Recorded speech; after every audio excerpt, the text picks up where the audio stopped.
Hola, hola. My name is Ramon, cosmetic chemist, esthetician, beauty consumer. And one of my favorite things to do every year is at the end of the year, ask my followers on Instagram, what are the trends that we're leaving in 2022 and what are the trends we're looking to bring into 2023? It's that time of year. So let's talk about trends, what we're loving, what we're ditching, what we're hoping for, and seeing what my followers spilled on Instagram, which by the way, if you're not following me on Instagram, go follow me. I am at Glow by Ramon here on YouTube, on Instagram, and on TikTok. So go follow real quick. So let's get straight into it. I'm actually looking at the answers on my Instagram post. I will say, having looked over these already, some of these are very much just like, we see these every year. With the direction the beauty industry is going, I don't think some of these are gonna leave. First and foremost, expensive ass small sunscreens. I see this point, and actually just came out with a video talking about this prior to me even posting this question. But the thing is, when it comes to developing sunscreens, it costs a lot of money, specifically in the development and the testing portion. Is that testing portion that costs a lot of coin. If you're gonna have a small indie brand launch a sunscreen and they're developing that sunscreen themselves, you're not going to like a manufacturer to buy a pre-established formula. It's gonna cost a lot of money. As a result of that, you're gonna have to see that cost made up in the sell price because they have to make a profit. And you see that with small brands. And I mean, if I'm speaking for myself, I can get brands that I've worked with or sunscreens I've talked about, the Naturium sunscreen, the Glow Recipe sunscreen. And I've talked to Jordan Samuel and Ali Reed from Stradia, and they've both been like, it just does not make sense for us to develop a sunscreen considering the cost at this moment in time. Like, we're small companies still. And Glow Recipe is an independent company, Naturium is an independent company. That is kind of how it's going to be. Korean sunscreens, I mean, we talk about this all the time. They go to contract manufacturers, they tweak some stuff here and there, but that's why their sunscreens are affordable, all things considered. And then the question gets brought up of, well, why not do jumbo sizes that are like, it's like wholesale. You get more sunscreen for a smaller price. I mean, that could be a thing, but still, brands have to make profits fundamentally. It does not help that in the US, sunscreens are regulated as drugs. In other countries, other regulatory systems, that's not the case. Next one I have, and I've seen a couple of these, is ice roller and other skincare tools. Here's the tea on those. They're not bad. I don't think they're bad, but it goes into that category of, and I love these on my channel, like doing extra things, being extra in general in your skincare routine. They're not necessary, but they could be fun to have. I've never used ice rollers. They make me uncomfortable, like just the look of them. But I mean, I do a lot of stuff with Foreo. I talk about other skincare tools. I think they're fun. I think they can elevate the overall sensory experience of doing a skincare routine. They're not necessary, but if you really are about that life, if you are that kind of girl, I'm that kind of girl, I think it's fine. I don't have an issue with those, but to each their own. This was the hot answer, and I wholeheartedly agree with this. No more celebrity skincare brands. It was cute when it was Fenty. It was cute when it was Rare Beauty. And there's some other like celebrity brands where I'm like, okay, like Haus Labs redeemed itself, but that's makeup. But this year was the year of like, what the F launches. We had Brad Pitt, we had Jared Leto, Sierra, which that's actually a launch I got in PR. It's one of those things where it's like, you're not even associated with skincare in the first place. Brad Pitt's line, that was a joke. That was a mockery. With how it was marketed, the pricing of everything, that was a mess. Idris Elba, that was a really weird launch, especially because like it was more so all the behind the scenes and like the brand ethos compared to the actual skincare itself. Like it was just, I was very uncomfortable with that. Some interesting brands, I mean like Key Soul Care, but that was last year. That's more in line with what I am. It's simple skincare. It's nothing revolutionary, nothing crazy, but it's all about self-care, indulging in the experience of doing your skincare. It's cute. I am a very big Key Soul Care fan, honestly. I work with the brand too, full disclosure, but I like what they do. Rhode, Hailey Bieber's brand, that came out this year. That was cute for what it was. The issue being they can't keep the products in stock. So it's one of those things where I'm looking at who is it I actually want a skincare line from, and I've talked about this before. Keke Palmer. This has been her year, undeniably. Seeing her just like succeed and do all these amazing things this year has been fun. I want to see her drop a skincare brand. She's been very, very clear and very, very transparent with her skincare journey. It makes sense for her. J-Lo, we know J-Lo gets work done. J-Lo Beauty, like no one talks about it. Sierra skincare line, no one's talked about it. I have the product, I haven't tried it yet. If a celebrity's gonna do it, it has to make sense for a celebrity to do it, and it just, I don't see that a lot. One that I have a couple times actually in here is snail mucin equaling hyperpigmentation like cure. And one of my more viral videos on Instagram this year was actually about snail mucin addressing the appearance of hyperpigmentation. I mean, I looked into it and I like tried to find research on it, and I really was like, is there a plausible means of saying this? Because there was another viral video from a creator basically claiming that. And the two big things were, you see that creator kind of double back and backpedal and be like, well, no, it just fits in a routine with other actives that actually do address pigmentation. Snail mucin itself isn't going to do anything. And in the research I found, there's some studies showing it addresses the impact of photo aging, and things like sunspots are considered photo aging, but the study more so addressed things like fine lines and like skin texture. There's nothing in the mechanism for what snail mucin is to really target melanogenesis, aka the formation of pigmentation in the skin, aside from the fact that snail mucin aids in hydration, and hydration helps to aid in the enzymatic processes in the skin that aid in natural skin shedding or exfoliation. And the people were like, well, there's glycolic acid in snail mucin. There's not enough glycolic acid in snail mucin for it to actually like exfoliate like that. So snail mucin is not going to address your pigmentation. It fits great in a routine addressing pigmentation, and it's great for hydration. And that's fundamentally, I think,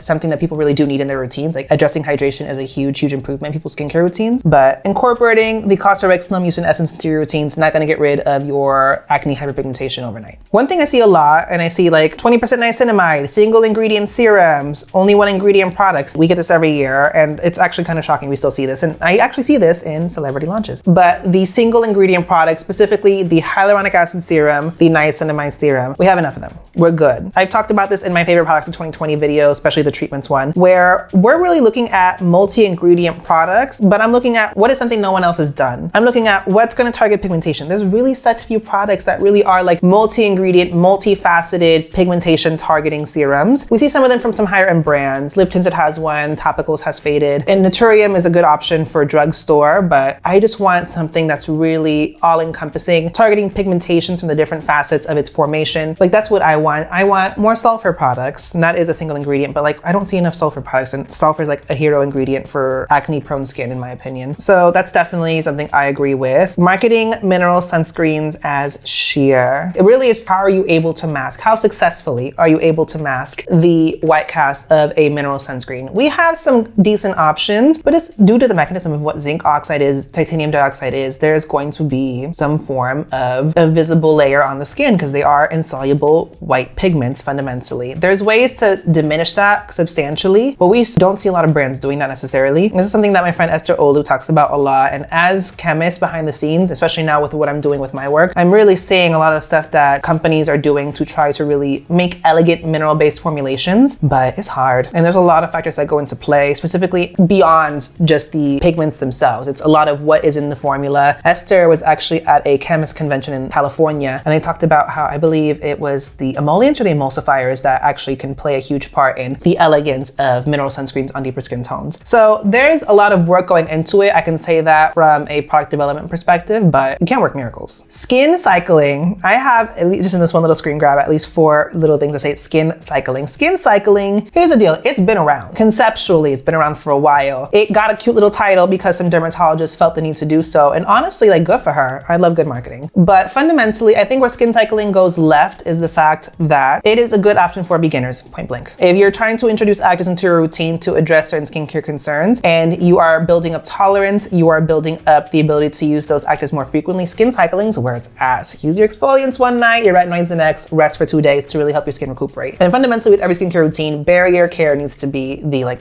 basis. But especially with certain actives like retinoids, the idea is you build up tolerance to use them as frequently as possible. I know derms who use tretinoin twice in a day, every day. And the idea with retinoids is frequency of use, building up tolerance, increasing strength. And so that's where like one of those situations where like skin cycling doesn't fit that. If you're addressing certain skincare concerns, like a point where I was looking at research into certain topical exfoliants, some of the studies behind lower strength percentages of like salicylic acid and sulfur incorporate daily or really frequent use to the point where skin cycling doesn't fit that model. So I'm not a big fan of skin cycling in terms of making it like this mass market thing, but I think it's great for beginners. I don't know what happened. I had a lot of entries about the 2% BHA from Paula's Choice. Did not know we were turning against her. She's like a skincare staple. She's been a skincare staple for as long as I've been into skincare. And I mean, she's cute. I'm not saying she's a bad product. I have a lot of opinions about Paula's Choice, which is why I don't always talk about the brand on my channel. I think it is a good option. I don't agree with a lot of what they say as a brand. I think Paula is a little bit conservative for some things. Also, some of the marketing got really weird at some point. I'm personally, and like I am biased, I do have my association with Susan and Naturium, but I like the Naturium 2% BHA liquid exfoliant a lot more just because the texture to me is a lot more in line with the Korean essence and I like the extra hydration. But I mean, I don't know why we're against Paula right now. What happened with her? Slugging. Slugging is another one I have a lot here. And here's the deal. I mean, I'm not mad at slugging. It's for who it is. The thing is with viral trends, that's the thing. They're trends. They're viral for a reason because they're a little bit more sensational and they're kind of like, oh, this is a really cool concept. Slather your face with Vaseline or CeraVe healing ointment or the La Roche-Posay Cicaplast balm. It's great for certain people. It can be modified for everyone else. A version of it that's good for the oily skin, I actually got from the founder of Glow Recipe, Christine, where she was like, oh, I just take a lightweight gel moisturizer and just do a very thick layer of it so that it's like a little bit more of an occlusive lightweight gel layer. And it soaks in really quickly for me. I use it a lot when I travel or when my skin's like particularly parched. I do it with like a really lightweight Korean like hydrogel moisturizer. And that's a version of slugging. But I mean, I'm not against slugging. I don't think it's a bad thing. If it works for you, it works for you. If it doesn't, it doesn't. I just think do it for what's appropriate for your skin. This version says doing it for the sake of making Tret more tolerable, especially because you have other retinoid alternatives. But I mean, some people have Tret, some people want to use Tret if the only way for them to do so is to have an occlusive layer underneath. So it works for them. I got no beef with that. This one says, I'm tired of oil-based cleansers being a must. They're not necessary. And I will back that up and say oil-based cleansers are not necessary. Are they useful though? Yes. Am I about to stop using my oil-based cleansers? No. It just makes breaking down makeup and sunscreen a lot easier. Also, sometimes when you have acne-prone, oily skin, that extra step to me personally, in my opinion for myself, just really aids in overall skin maintenance. So I'll do a quick little like with an oil-based cleanser, and then I'll go in with a second cleanser afterwards. I'm not about to stop using my oil-based cleansers. Even still, if you have makeup on or sunscreen on, do you need to use an oil-based cleanser to break that down? No. You could straight up go in with your regular cleanser, maybe do 2 rounds. In SD school, we don't use oil cleansers. We would just go with 2 rounds of a cream cleanser or a gel cleanser in a thorough and not time-consuming way to break down the makeup, wipe that off, go in, re-cleanse the skin, wipe that off. Regular cleansers work effectively in breaking down those things. It's just a matter of you have to go in twice maybe. So this is correct, but it's not like a rule. Because I think it's really funny. A friend of mine, Brian Cortez, just put that damn niacinamide. We're over niacinamide. I get it. I'm tired of these single niacinamide serum. I'm not over the ingredient. Love the ingredient. It works well for my skin. But one thing I get a lot of though, and this is like a side note, is I've gotten a lot of comments about videos I make now where I'm pointing out stuff that is niacinamide free. And everyone's like, okay, so now we're over niacinamide. And it's like, there's no winning. First of all, as a content creator, either people get mad at you for not calling it out or people get mad at you for calling it out. But I understand people are over niacinamide, people have sensitivities to niacinamide, or they have it in a specific product in their routine already, so they don't want it in everything else. So I'm gonna try to keep calling out niacinamide free in products. If that's helpful for you guys, let me know. And I guess the last one I wanna talk about for trends we're ditching is someone saying excessive sunscreen content. We're tired of it. Give me anything else, serums, treatments, anything else. I agree with that. I'm not saying I'm tired of sunscreen content. I'm just saying for me at this point, it's really fun and I've done so much education on it, but there's only so much education you can really do on it until, you know, more innovation really happens or whatever, or brands drop more interesting sunscreens. And everyone's doing sunscreen content now. So I'm like, what personally is there for me to do outside of that? So if you have any ideas, let me know, please. Thank you. And okay, actually one more, sorry. This one says skincare infused makeup. And what's funny about this is that my job, actually, this is a project I'm working on, is hybrid products. And what I will say is when it comes to consumers, you have the consumers that are very heavily involved in the industry. So for example, if you're watching this, you're probably into skincare. But then you have the regular, everyday, schmegular consumers. And for them, they just kind of want products that work and fit into the lifestyle and fit the needs that they have. So when you listen to what consumers want, you really have to balance both of those things. But realistically, a demand right now is simple, streamlined products, simple, streamlined routines. And that's why, and I know I got people on here that they're never going to ditch tinted sunscreens because for them, it's sunscreen and it has a little bit of coverage so they don't have to wear makeup. You know, we love 2-in-1 products. I always talk about make your routine a lot more simple if you want to. I love a simple 3-minute 2-product routine, or I skip moisturizer because my sunscreen's already moisturizing enough. So when it comes to products like that, having makeup that has skincare benefits to it isn't an unheard concept. It's not some weird marketing. Realistically, the difference between a foundation and a moisturizer isn't substantial. So I got no issue with skincare in your makeup. I have to always remember I'm part of this community that's very hyper focused on skincare. So they already have their full skincare routine. They don't care about skincare in their makeup. For the everyday regular person, it's useful or maybe beneficial for them to do so because they don't have all these steps in their routine. They could benefit from having some niacinamide up in their foundation or something. Okay, well, that was all the trends we're ditching. Let's look at what people actually want to see in 2023. I wonder if any are going to agree with mine. I'll give my opinion at the end, but starting from the bottom, less microplastics. This is an interesting one because this is also a project that I'm doing at work, because when you think of microplastics, I think people think of like beads, like micro beads, like they used to be in exfoliants back in the day. Something a coworker pointed out to me recently is the fact that the overall definition for what a microplastic isn't so set in stone. And something that I've personally had to work on with products that I've developed and formulated in the lab is looking at synthetic-based cross polymers and acrylates. And if you look at sunscreens, or you look at setting sprays, or you look at mascaras or hairsprays, you look on the back, you're gonna see ingredients like PVP, you're gonna see polyacrylates, acrylates, all those things. Those are technically, I guess, by definition, some form of microplastic. And so products I worked on at work, sneak peeks, is basically natural derivatives of those those, or versions of those that are biodegradable, because the big impact of those is the fact that they don't biodegrade. And so there is the concern that those end up in the water supply, end up getting consumed by like marine life, and then can be consumed by humans. So that is definitely something that the industry is keeping an eye on, a direction that is going into. So it is potentially a trend that you're going to see, because that is something I'm working on. One says percentage-based ceramide products. That doesn't matter. If I'm going to be honest, as a chemist, percentage of ceramide doesn't necessarily have a factor. And it's not like you apply, we always talk about like, oh, barrier supporting products that have ceramides, cholesterol, fatty acids. And it's not like you're going to put that on, it's going to like magically like plug into like spots missing in your skin barrier and fill that gap, and like your skin barrier is healed. Realistically, what those do is they mimic, the best way I can explain it is they mimic the same function of what a skin barrier is, because it's similar components, and it aids in supporting skin barrier function. It like supports, it's like fortifying your moisturization ability of your skin, so that your skin itself can moisturize but also heal, if that makes sense. So having ceramides in your products is really beneficial for moisturization. Having a certain percentage of them isn't going to do anything necessarily. If you could just sum up what a lot of these say, one person just put less mediocre crap. We want unique, fill that white space. But realistically, I think that's the general consensus of a lot of these things, is we want what's different. We're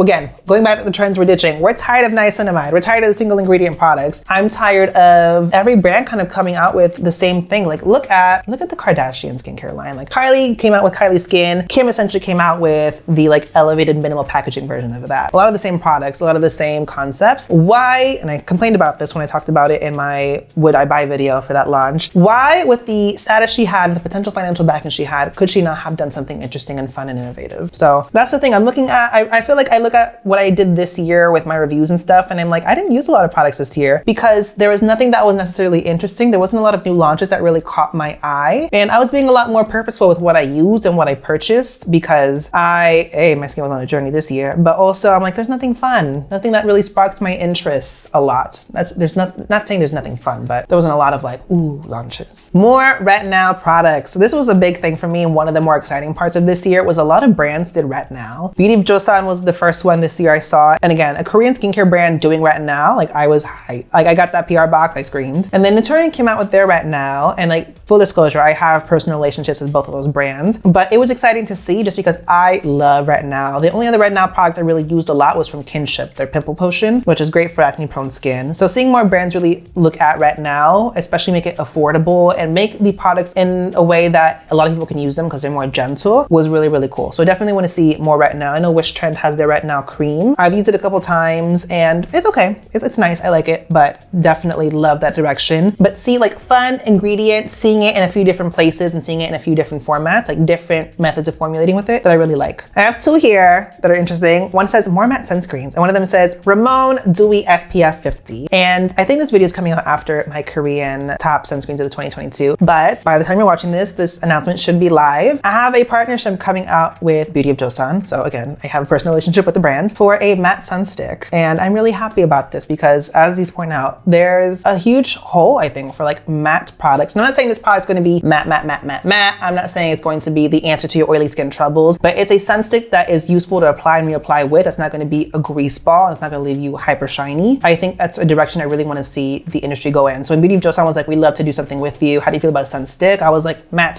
sun stick. We need it, please. And they were like, let's do it. So I hope you guys get it when it comes out, and I hope you like it. So I'm seeing a lot of options about azelaic acid, and I actually really agree with this. I was talking to my friend Capricornian Skin, and his big thing is regulations. He's all about regulatory, really he's like, the rules are rules for reasons. I was like, LOL, we should have a 14% azelaic acid like serum, because one of the big things for me is we both love azelaic acid. He has a prescription of it. I don't, but I use like the Naturium azelaic acid emulsion, for example, and that's 10%. And technically the threshold before it's a drug is 15%. So I'm like, why have no brands in 14%? Just really go there, because I love azelaic acid. And even at the 10% that I have, using it in tandem with like salicylic acid, gentle exfoliants, and my Tret, my skin has gotten good. So I would love to see more azelaic acid products. And I do understand the difficulties around formulating with it, but Naturium could do it. And they're like a drugstore brand. And I think I want to see a lot more brands go in that direction. It's one of those ingredients that's very similar to like niacinamide in my mind, where it does a lot, has a lot of benefits. And I think even just seeing it in tandem with other products would be really fun. Technically Glow Recipe has it in their strawberry serum, but I feel like it's a really low percentage and they don't really market it being in there. So I'm like, I just need a brand to just do some good azelaic acid. That and sulfur. I need some more sulfur products. I need like a sulfur cleanser. That's my demand for 2023. I'm seeing a lot of more multi-benefit benefit multi-ingredient products, basically things like moisturizer with actives, more intentional products that can do a lot in just one simple jar. A few brands do that really well, and I mean, some of my favorites, obviously Glow Recipe, Naturium, ones I talk about a lot. Paula's Choice has really good options too. But it's like products that you can get your antioxidant, you can get your pigment fading, you can get your skin resurfacing, you can get your protection all in one product, like that kind of thing. So I definitely like those, and I always talk about those because, again, a simple 3-minute 2-product routine is really my tea because I just can't be bothered to do more than that sometimes. But I definitely agree. Again, you see these things a lot, and I see these every year. Are we making strides? I don't know.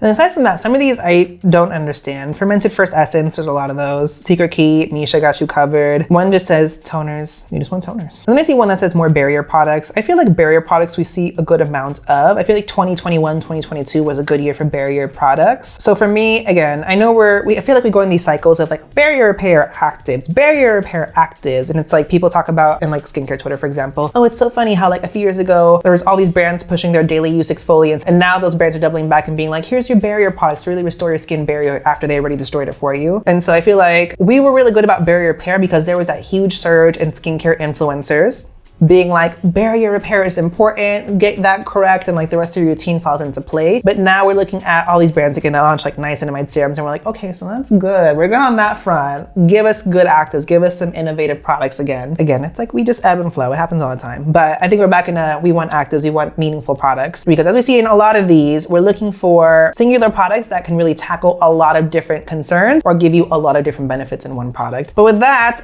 is skincare trends we are ditching and skincare trends we're looking forward to in this coming year. Let me know down below in the comment section what some of your opinions are, what some things you're tired of, or things you want to see in this coming year. Don't forget to hit the subscribe button, notification bell, so that you know when I post more skincare, sunscreen, and fancy related content on my channel. Give you a thumbs up, and thanks for watching, guys. Bye.